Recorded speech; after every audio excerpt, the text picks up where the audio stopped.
Selamat datang di pembahasan mendalam kita. Pernah nggak sih Anda dengar pidato atau mungkin presentasi gitu yang isinya banyak cerita menarik, fakta juga keren, tapi setelah selesai kok rasanya nggak ada yang bener-bener nyantol ya? Sering tuh kejadian kayak gitu. Nah, hari ini kita mau coba bongkar salah satu rahasia di baliknya nih. Sumbernya keren banget, dari buku TED Talks, The Official TED Guide to Public Speaking, karya Chris Anderson. Oh, buku legendaris itu ya. Panduan resmi dari TED.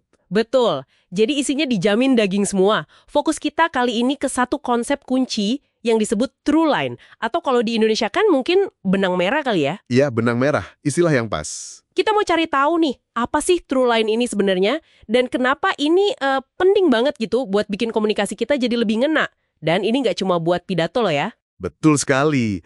Penulisnya, si Chris Anderson ini, menggambarkan true line tuh ibaratnya kayak tulang punggung dari sebuah gagasan yang mau kita sampaikan. Tulang punggung ya. Oke. Iya, tanpa itu, pembicaraan bisa jadi kayak kumpulan potongan informasi aja. Nggak nyambung satu sama lain, jadi kayak lepas gitu aja. Jadi acak gitu ya kesannya. Nah, itu dia. Coba deh, bandingkan. Misalnya ada orang mulai ngomong, saya mau cerita pengalaman jalan-jalan ke Cape Town. Oke, standar ya. Dibandingkan sama, perjalanan ke Cape Town kemarin itu ngajarin saya sesuatu yang, wah, tak terduga banget tentang orang asing. Beda kan rasanya? Oh iya, jelas beda. Yang kedua itu kayak langsung bikin penasaran, ada arahnya gitu ya. Persis. Yang kedua itu ada ruhnya, ada tujuannya. Nah, itulah kekuatan true line yang dimaksud di buku ini. Dia ngasih arah yang jelas buat pendengar. Menarik, menarik. Jadi, True Line ini yang ngasih tujuan, bukan sekedar ngomongin topiknya secara umum. Buku ini juga nekenin beberapa ciri penting nih. Katanya, True Line itu bukan topik. Bener gitu? Betul banget. Ini poin krusial. Topik itu luas. Misalnya, topik Anda bisa aja berkayak di Kazakhstan. Seru tuh kayaknya. Seru, tapi itu baru topiknya. True line-nya bisa jadi soal, misalnya, ketahanan manusia menghadapi alam liar, atau mungkin dinamika kelompok yang nggak terduga pas lagi di situasi sulit. Beda kan? Oke. Jadi lebih spesifik ke pesan atau gagasan di balik cerita itu ya? Nah, itu dia. Seringkali kita berhenti di topik, padahal true line itu lebih ke argumennya, atau proposisi spesifik yang mau kita tanamkan lewat topik itu.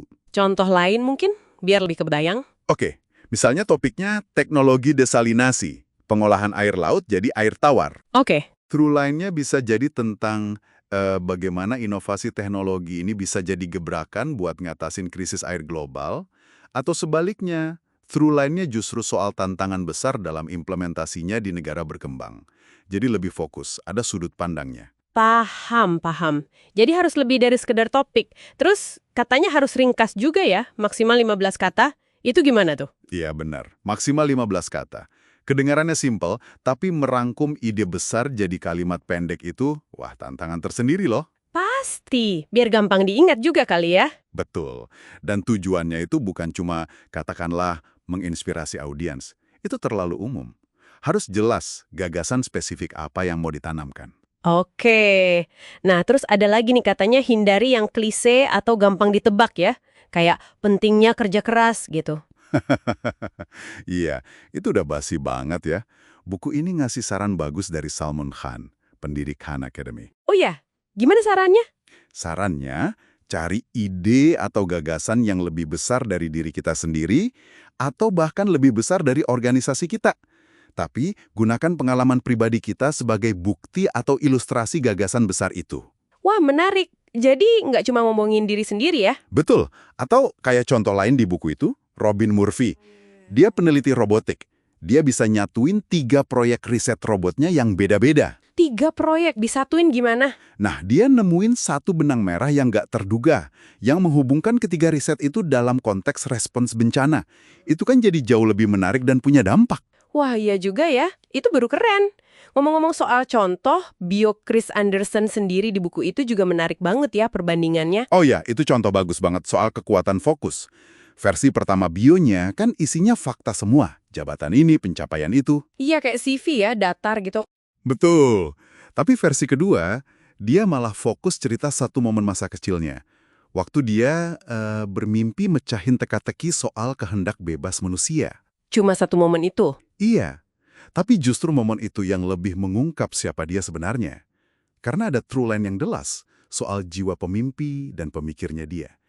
Beda banget kan dampaknya? Jauh lebih personal dan ngena ya jadinya. Nah, dan kekuatan fokus pada satu benang merah ini ternyata relevan banget loh. Bukan cuma buat pembicara di panggung TED aja. Ini penting buat kita semua. Buat Anda juga. Maksudnya gimana tuh? Ya, memahami dan bisa merumuskan through line itu bantu kita nyusun apapun. Mau itu presentasi di kantor, nulis email penting, bahkan mungkin pas kita lagi mau ngasih argumen dalam diskusi. Oh, jadi buat komunikasi sehari-hari juga bisa ya? Bisa banget. Biar lebih jernih pesannya, lebih fokus, dan akhirnya lebih gampang diingat orang. Ini jadi kayak filter gitu. Mana info yang relevan buat nguatin benang merah itu, yaitu yang dimasukin. Mana yang enggak, ya dibuang aja. Wah, malah jadi nyederhanain ya. Bukan bikin rumit. Nggak perlu overthinking masukin semua hal. Tepat. Ini jadi ingat kerangka berpikir simple dari Sir Ken Robinson yang juga dikutip di buku itu. Yang mana tuh? Yang what, so what, now what. Mulai dari, Apa idenya? Terus, kenapa ini penting? Lalu, bagaimana kita bisa melakukannya? Atau apa implikasinya? iya. What, so what, now what? Nah, itu dia. Struktur sederhana itu kan pada dasarnya ngebantu kita ngebangun argumen di sekitar true line itu sendiri. Oke. Jadi makin jelas nih gambaran true line ini. Intinya sih true line itu ya gagasan inti yang nyatuin semua elemen, yang ngasih struktur, dan yang paling penting ngasih dampak. Ini soal kita mutusin dengan presisi, ide apa sih yang mau kita bangun bata demi bata di pikiran pendengar kita. Oke, jadi jelas ya, kunci komunikasi yang efektif itu ternyata bukan cuma soal kita tampil pede atau punya bahan yang seabrek. Tepat sekali.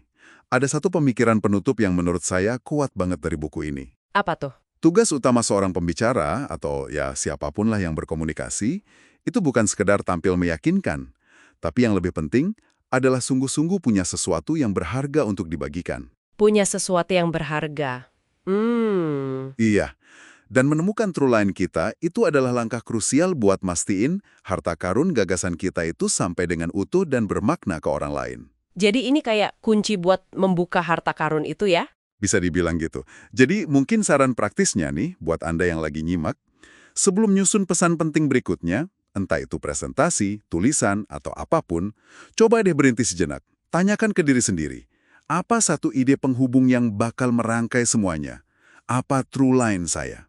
Pertanyaan yang bagus banget buat direnungkan. Apa true line Anda? Terima kasih sudah menyimak pembahasan mendalam kita kali ini.